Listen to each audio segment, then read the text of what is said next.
আসসালামু আলাইকুম। আগ্রাবাদ মহিলা কলেজে আয়োজিত অনলাইন ক্লাসে তোমাদের স্বাগত জানাচ্ছি। আমি লুৎফুন্নেসা চৌধুরী, প্রভাষক জীববিজ্ঞান বিভাগ। আজ আমি আলোচনা করব আমাদের উদ্ভিদবিদ্যা প্রথম পত্রে নবম অধ্যায় উদ্ভিদের শারীরতত্ত্ব অধ্যায়টি। অধ্যায়টিতে আলোচনা করার পূর্বে আমি একটু শারীরতত্ত্ব শব্দটি নিয়ে আলোচনা করতে চাই। শারীরতত্ত্ব বা ফিজিওলজি শব্দটির অর্থ কি বা বলতে আমরা কি বুঝি? একটি উদ্ভিদ বা প্রাণী জীব মাত্রেই তার দেহে বেশ কিছু ক্রিয়া বিক্রিয়া চলতেই থাকে। সৃষ্টির সময় থেকে তার মৃত্যু আমৃত্যু জীবদেহে এই রাসায়নিক যে ক্রিয়া বিক্রিয়া চলতে থাকে, এই বিক্রিয়া এই সমস্ত পরিবর্তন যা তার বৃদ্ধির সাথে এবং দৈহিক বিভিন্ন কার্যকলাপের সাথে জড়িত, এই সমস্ত কার্যকলাপ এবং ক্রিয়া বিক্রিয়াকে আমরা একত্রে বলছি ফিজিওলজিক্যাল প্রসেস, অর্থাৎ শারীরবৃত্তীয় প্রক্রিয়া।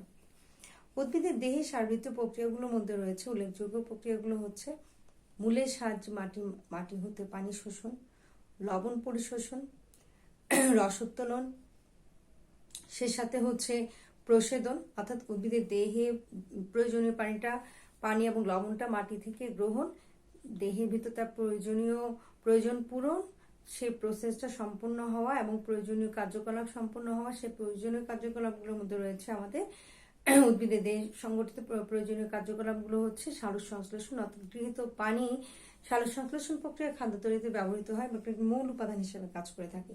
তাহলে একটি একটি বিশাল প্রক্রিয়া যেটিকে আমরা সালোক সংশ্লেষণ বলছি, যে প্রক্রিয়া উদ্ভিদ তার দেহে খাদ্য তৈরি করে থাকে, সেই প্রক্রিয়াটি।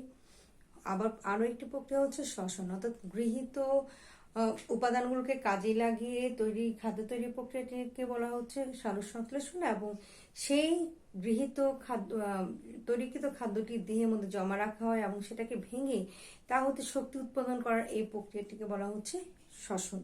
তাহলে সালোক সংশ্লেষণ, শ্বসন এগুলো দেহের ভিতর সংগঠিত বেশ কিছু প্রক্রিয়া, যাকে আমরা শারীরবৃত্তীয় প্রক্রিয়া বলছি। অর্থাৎ এগুলো সালোক সংশ্লেষণ, শ্বসন এগুলো উদ্ভিদের দেহে সংগঠিত শারীরবৃত্তীয় প্রক্রিয়া। এই প্রক্রিয়া শেষে আবার উদ্ভিদের দেহে অপ্রয়োজনীয় পানিটা বের করে দেওয়া হয় একটি বিশেষ শারীরবৃত্তীয় প্রক্রিয়া, তাকে বলা হচ্ছে প্রশোধন। তাহলে এতক্ষণ আমি যে শব্দগুলো বলেছি বা যে প্রসেসগুলো বা প্রক্রিয়াগুলো কথা বলেছি, যেমন হচ্ছে পানি শোষণ, লবণ পরিশোষণ, রস উত্তোলন, সালোক সংশ্লেষণ, প্রশোধন এবং সালোক সংশ্লেষণ, প্রশোধন, শ্বসন, অভিস্রবণ, এইসব প্রক্রিয়াগুলো উদ্ভিদের দেহে সম্পন্ন বেশ কিছু শারীরবৃত্তীয় প্রক্রিয়া। এই প্রক্রিয়া উদ্ভিদের দেহে সম্পন্ন হওয়ার ফলে উদ্ভিদ সেই ছোট্ট চারাটি ধীরে ধীরে বৃদ্ধি হয়ে একটি বড় বৃক্ষে পরিণত হয় এবং সর্বশেষে এটি বৃদ্ধ হতে থাকে। তাহলে এই যে সময়ের সাথে উদ্ভিদের দেহে পরিবর্তন এবং সেই সাথে উদ্ভিদের দেহে পরিবর্তনগুলোর সাথে সাথে যে প্রক্রিয়াগুলো সম্পন্ন হয়ে থাকে, আজীবন চলতে থাকে, এই শারীরবৃত্তীয় ফিজিওলজিক্যাল প্রক্রিয়া বা প্রসেসগুলো উদ্ভিদের দেহের জন্য বেশ গুরুত্বপূর্ণ। আজ আমি আলোচনা করব উদ্ভিদের দেহে সংগঠিত তেমনই একটি গুরুত্বপূর্ণ ফিজিওলজিক্যাল প্রসেস বা শারীরবৃত্তীয় প্রক্রিয়াটি হচ্ছে খনিজ লবণ পরিশোষণ। খনিজ লবণ পরিশোষণ প্রক্রিয়াটি, অর্থাৎ উদ্ভিদ কিভাবে মাটি থেকে খনিজ লবণ পরিশোষণ করে থাকে। উদ্ভিদের দেহে খনিজ লবণ আপনা আপনি উৎপন্ন হয় না, এবং যেহেতু আপনা আপনি উৎপন্ন হয় না, তাহলে উদ্ভিদকে এটি বাইরে থেকে গ্রহণ করতে হয়।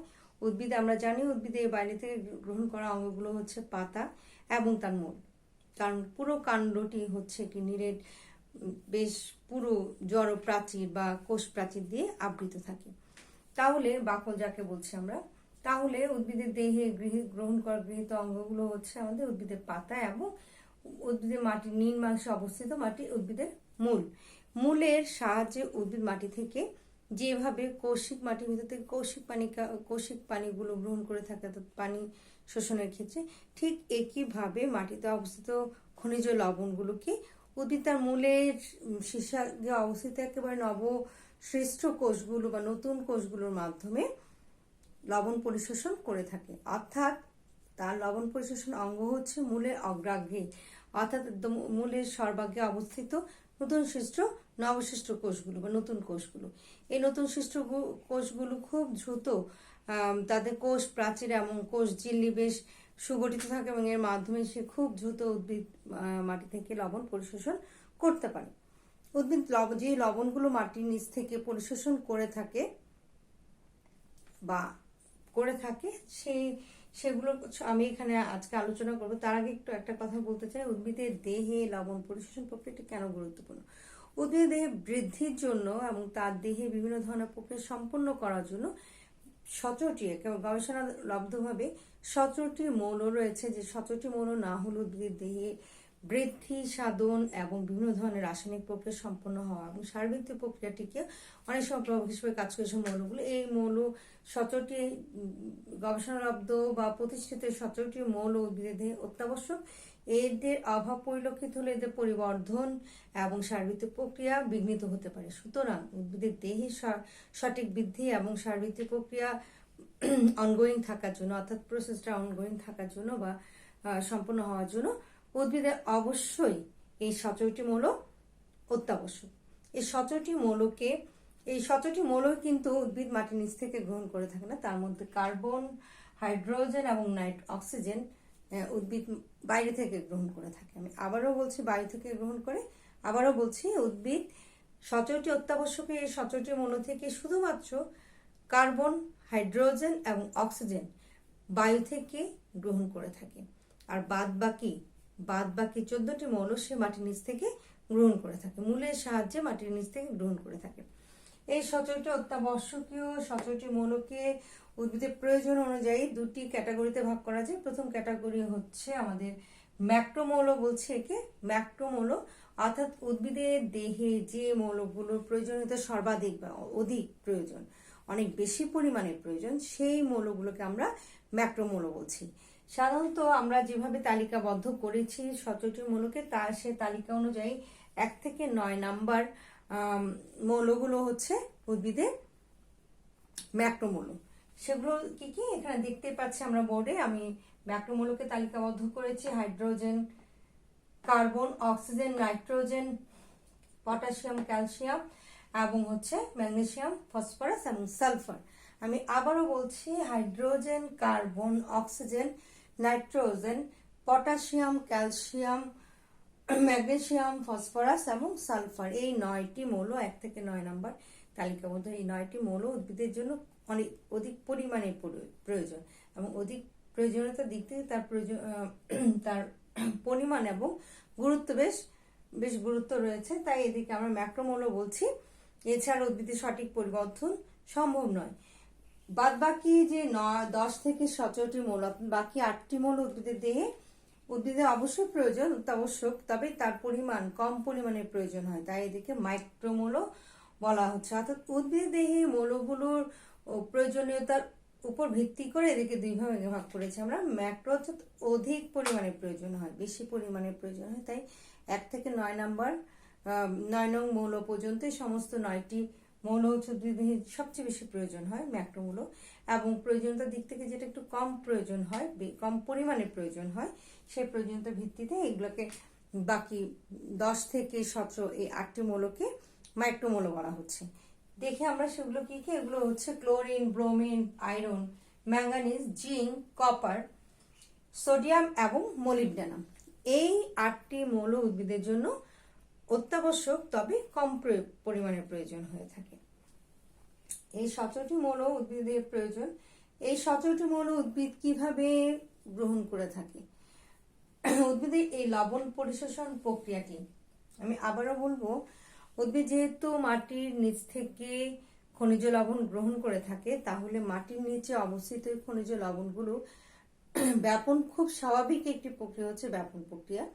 অর্থাৎ উদ্ভিদের মূলের মধ্যে কোষিক রসে বা উদ্ভিদ দেহে কোষের রসে, কোষের ভিতরে অবস্থিত লবণের ঘনত্ব যখন মাটিতে অবস্থিত লবণের ঘনত্ব অপেক্ষা কমে যায়। অর্থাৎ কথাটা সহজভাবে বললে হচ্ছে, মাটিতে লবণের ঘনত্ব যখন বেশি হবে এবং উদ্ভিদের দেহে কোষের ভিতরে লবণের ঘনত্ব যখন কম হবে, তখন খুব স্বাভাবিকভাবে ব্যাপন প্রক্রিয়ায় কিন্তু মাটির নিচ থেকে লবণ উদ্ভিদ দেহে প্রবেশ করার কথা। কিন্তু কখনো কখনো এই প্রক্রিয়ার ভিন্নতা লক্ষ্য করা যায়, বা অর্থাৎ উদ্ভিদের ভেতর থেকে যখন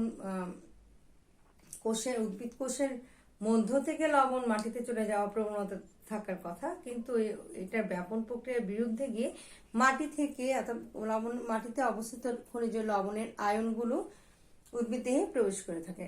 এখানে একটা কথা বেশ গুরুত্বপূর্ণ, সেটা হচ্ছে লবণ কিন্তু যৌগ হিসেবে থাকে না। লবণ, এই মৌলগুলো অর্থাৎ লবণগুলো আয়নিত অবস্থা থাকে, যেহেতু এরা মুক্তভাবে মৌল আকারে মাটির নিচে অবস্থিত নয়, এরা যৌগ আকারে বিভিন্ন উপাদান হিসেবে মাটির নিচে থাকে। ফলে এরা যৌগ অবস্থাটাকে ভেঙে ফেলে অর্থাৎ আয়নিত অবস্থায়, যেমন আমি একটু খুব সাধারণ উদাহরণ দিতে পারি সোডিয়াম ক্লোরাইডের কথা। সোডিয়াম ক্লোরাইড স্বাভাবিকভাবে সোডিয়াম ক্লোরিন হিসেবে মাটিতে থাকে না, মুক্ত সোডিয়াম ক্লোরিন হিসেবে থাকে না, বরং এরা সোডিয়াম ক্লোরাইড হিসেবে যৌগ হিসেবে অবস্থান করে এবং এরা আয়নিত অবস্থায় থাকে, অর্থাৎ সোডিয়াম পজিটিভ আয়ন বা ক্যাটায়ন এবং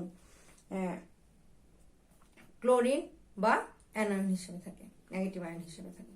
তাহলে এবার আমরা একটু দেখতে চাই যে কিভাবে এই আয়নগুলো উদ্ভিদের দেহের ভিতরে প্রবেশ করে, মূলের সাহায্যে ভিতরে প্রবেশ করে থাকে।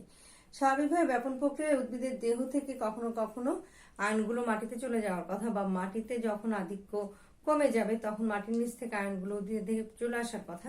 তবে এটা একটি ফর্মুলা মেনটেন করে এই লবণ পরিশোষণ হয়ে থাকে। সেই ফর্মুলাটাকে আমরা এভাবে ব্যাখ্যা করছি যে লবণ পরিশোষণ প্রক্রিয়াটা দুই ভাগে হতে পারে। একটি হচ্ছে সক্রিয় পরিশোষণ প্রক্রিয়া, তোমরা দেখতে পাচ্ছ, একটি সক্রিয় পরিশোষণ প্রক্রিয়া এবং নিষ্ক্রিয় পরিশোষণ প্রক্রিয়া।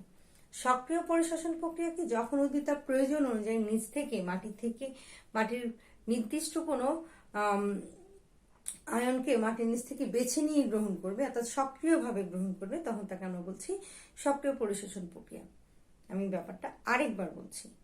উদ্ভিদের দেহে যখন বিশেষ কোনো আয়নের ঘাটতি দেখা দেয় বা বিশেষ কোনো আয়নের প্রয়োজন দেখা দেয়, তখন উদ্ভিদ সেই বিশেষ আয়নটিকে মাটির নিচে অবস্থিত খনিজ লবণে আয়ন ভাণ্ডার থেকে বেছে বা খুঁজে নিয়ে গ্রহণ করে। তখন তাকে এই ধরনের নিচ থেকে গ্রহণ করা এই প্রক্রিয়াটিকে আমরা সক্রিয় পরিশোষণ বলছি। আবার যখন মাটিতে কখনো কখনো আয়নের আধিক্য, কখনো কখনো মাটির আয়ন এবং উদ্ভিদের দেহের ভিতরে পজিটিভ নেগেটিভ আয়নের সাম্যাবস্থা বজায় রাখা, বা উদ্ভিদের দেহের ভিতর বিশেষ পানি গ্রহণ বা খুব সাধারণ একটি প্রক্রিয়ার কারণে বিস্রবণ বা ব্যাপন, এইসব সাধারণ প্রক্রিয়ার কারণে নিষ্ক্রিয়ভাবে উদ্ভিদের দেহে যে লবণ গৃহীত হয়ে থাকে বা শোষিত হয়ে থাকে, এই প্রক্রিয়াটিকে আমরা নিষ্ক্রিয় পরিশোষণ বলছি।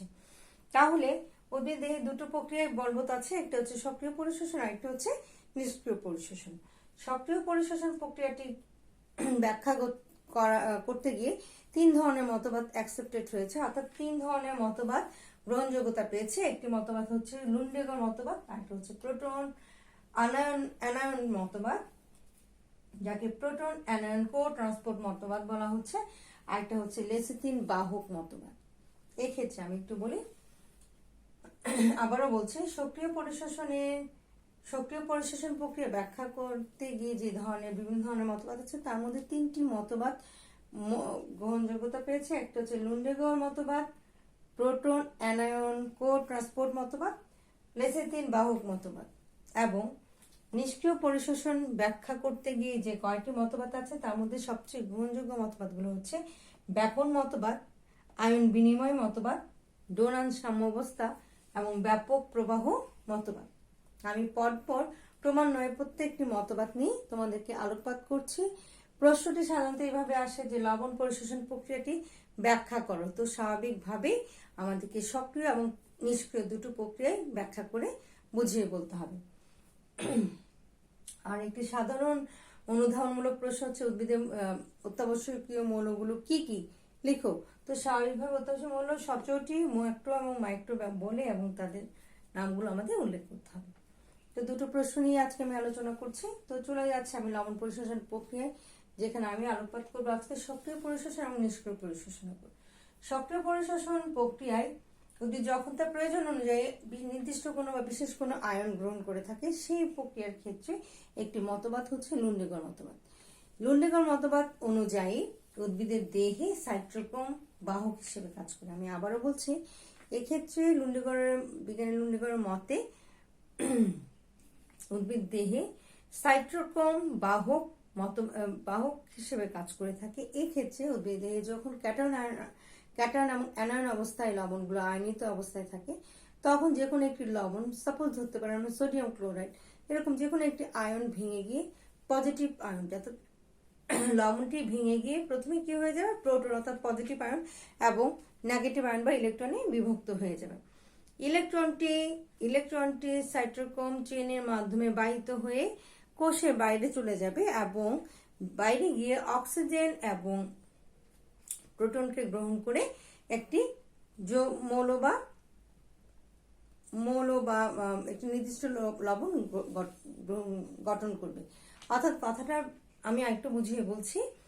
উদ্ভিদের দেহে লবণগুলো আয়নিত অবস্থায় থাকে, সে অবস্থায় কখনো একটি নেগেটিভ আয়ন বা ইলেকট্রন এই সাইটোক্রোম বাহকের মাধ্যমে বাহিত হয়ে কোষের বাইরে চলে গেল এবং বাইরে গিয়ে অক্সিজেন এবং অন্যান্য যে কোনো একটি অ্যানায়নকে নিয়ে গ্রহণ করে একটি যৌগ গঠন করলো বা প্রোটন গঠন করলো, তখন সেটি আবার সাইটোক্রোম দ্বারা বাহিত হয়ে ওই আয়নটি বাইরে থেকে কিন্তু সে ফিরে আসার সময় সাথে করে নিয়ে আসছে একটি অ্যানায়ন, যেটি একটি মূলত একটি প্রোটন।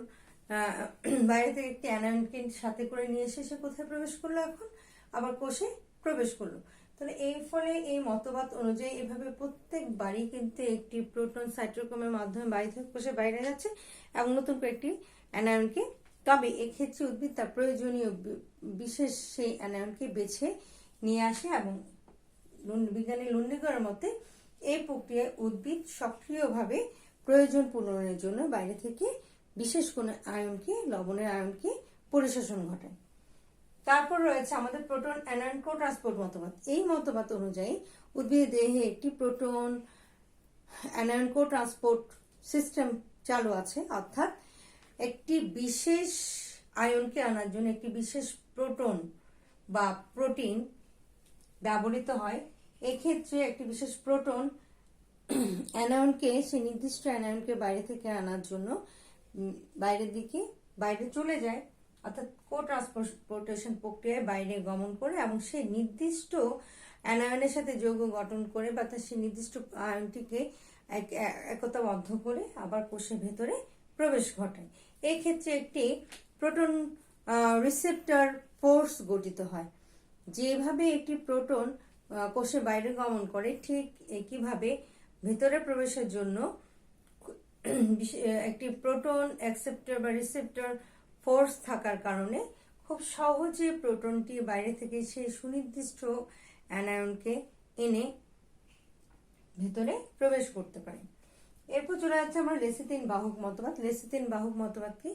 এক্ষেত্রে বিজ্ঞানীদের মতে লেসিথিন নামক একটি ফসফোলিপিড, বিশেষ একটি ফসফোলিপিড যার নাম হচ্ছে লেসিথিন, এক্ষেত্রে বাহক হিসেবে কাজ করে। এই বাহকটি বাইরে চলে যায় এবং খুব সহজেই প্রয়োজনীয় অ্যানায়নকে নিজের সাথে যৌগবদ্ধ করে, অর্থাৎ সবচেয়ে বেশি ফ্লেক্সিবল একটি ফসফোলিপিড হচ্ছে লেসিথিন, যেটি একাধিক আয়নের সাথে যৌগ গঠন করতে পারে এবং যৌগ গঠন করে বাইরে থেকে একে বহন করে প্রয়োজন অনুযায়ী সুনির্দিষ্ট আয়নটিকে বহন করে বা অ্যানায়নটিকে বহন করে কোষের ভিতরে প্রবেশ ঘটায়।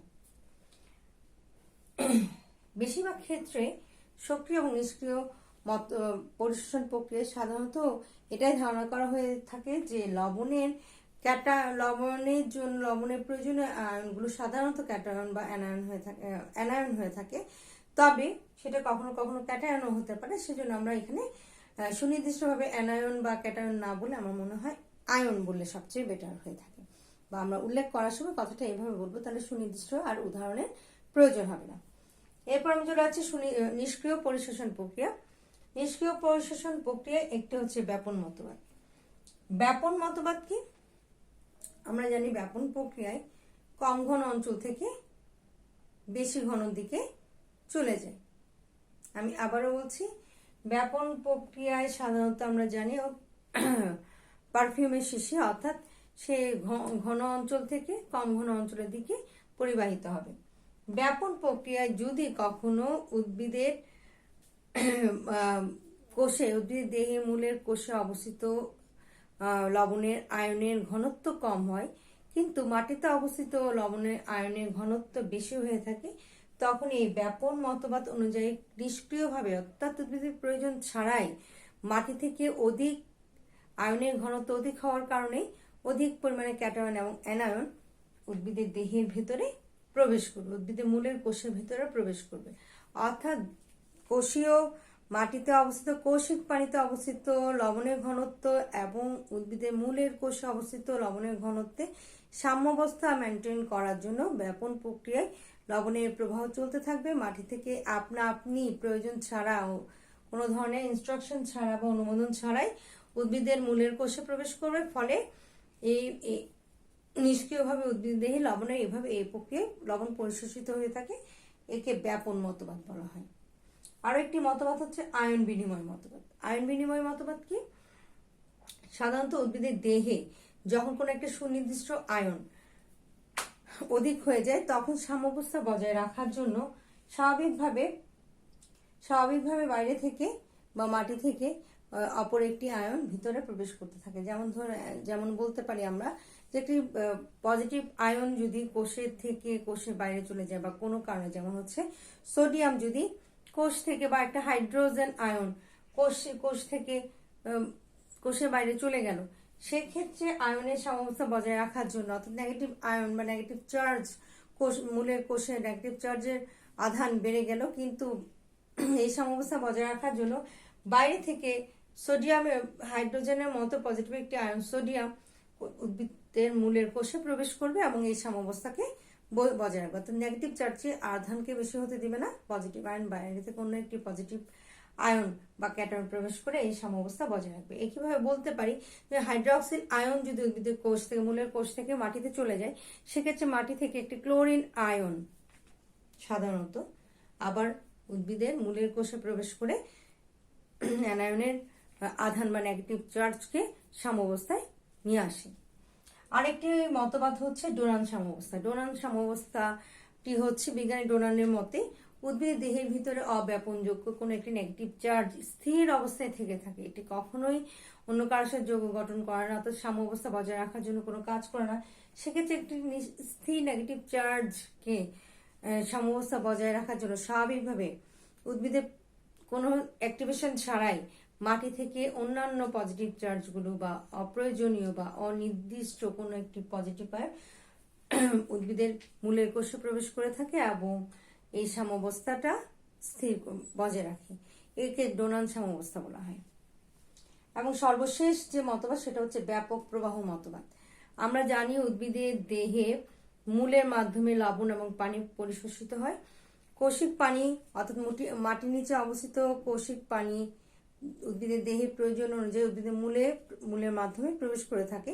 এই ক্ষেত্রে যখন বৃষ্টিপাত বা বিভিন্ন কারণে পানিতে পানির পরিমাণ অনেক বেশি হয়ে যাবে, পানির পরিমাণ বৃদ্ধি পায়, তখন উদ্ভিদের মূলের কোষে পানির পরিমাণ কম থাকার কারণে ব্যাপক হারে মাটি থেকে পানি উদ্ভিদের দেহে প্রবেশ করে। এই প্রক্রিয়ায় উদ্ভিদের দেহে পানি প্রবেশের সাথে সাথে মাটিতে অবস্থিত খনিজ লবণ বা লবণের আয়নগুলো ব্যাপক হারে উদ্ভিদ দেহে নিষ্ক্রিয়ভাবে পরিশোষিত হয়। তখন এখানে আর ক্যাটায়ন অ্যানায়ন এই সুনির্দিষ্ট কোনো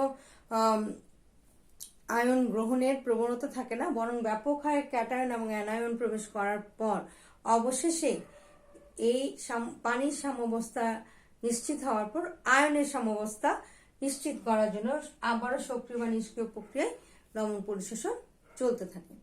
তাহলে দেখা যাচ্ছে যে প্রক্রিয়ায় মাটি থেকে বিভিন্নভাবে সক্রিয় এবং নিষ্ক্রিয়ভাবে লবণের আয়নগুলো উদ্ভিদে পরিশোষিত হয়, কিন্তু শোষিত পরিশোষিত এই আয়নগুলো উদ্ভিদ দেহে বিভিন্নভাবে লবণ তৈরির ক্ষেত্রে, বিভিন্ন যৌগ তৈরির ক্ষেত্রে বা বিভিন্ন জৈবিক প্রক্রিয়া বা সারবৃত্তীয় প্রক্রিয়াকে চালু রাখার জন্য কখনো কখনো তারা প্রভাবক হিসেবে বা ক্যাটালিস্ট হিসেবে উপস্থিত থাকে। এভাবে ব্যবহৃত হয়ে গেলে তখন উদ্ভিদের দেহে সারাক্ষণই কিন্তু একটা ঘাটতি সৃষ্টি হতে থাকে। যেহেতু এই প্রসেসটা চলতেই থাকে, ফলে আয়নগুলো সারাক্ষণই ব্যবহার হতে থাকে, ফলে উদ্ভিদের দেহে কখনো ক্যাটায়নের ঘাটতি, কখনো অ্যানায়নের ঘাটতি, সারাক্ষণই এই ঘাটতি চলতে থাকে এবং সাম্যাবস্থা বজায় রাখার জন্য কখনো কখনো সক্রিয়ভাবে এবং কখনো কখনো নিষ্ক্রিয়ভাবেও উদ্ভিদের বাইরে থেকে লবণ পরিশোষিত হয়। এই প্রশ্নটি খুব ইম্পর্টেন্ট, তোমরা এটা তৈরি করে নিবা এবং এতে কোনো চিত্র নাই, শুধু উদাহরণ হিসেবে আয়নগুলোর ব্যাখ্যা তোমরা এখানে দিবা। আশা করি আমার মেয়েরা প্রশ্নটা রেডি করবে এবং চর্চা করে নিবা, প্রশ্নটার উত্তরটা তৈরি করে চর্চা করে নিবে। সবাই ভালো থাকো, সে পর্যন্ত সুস্থ থাকো। আল্লাহ হাফেজ।